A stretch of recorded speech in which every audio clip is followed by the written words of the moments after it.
یہ حرف سین ہے. کیا ہے؟ سین. سین کو جب ہم ادا کرتے ہیں تو آواز سیٹی کی مانند نکلتی ہے. سین کو بھی ہم باریک ادا کرتے ہیں اور سا کو بھی ہم باریک ادا کرتے ہیں.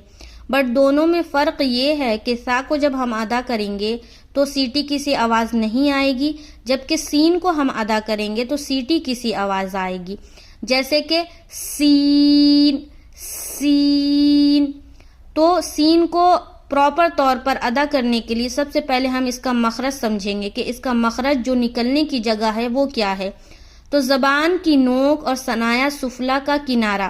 ثنایا سفلا یعنی کہ نیچے کے جو سامنے کے جو دو دانت ہے اسے کہا جاتا ہے ثنایا سفلا. تو اپنی زبان کی نوک کو اس میں ٹچ کرے اور کچھ اوپر کے دانتوں کا حصہ بھی ٹچ ہوگا، جیسے کہ سین، سین.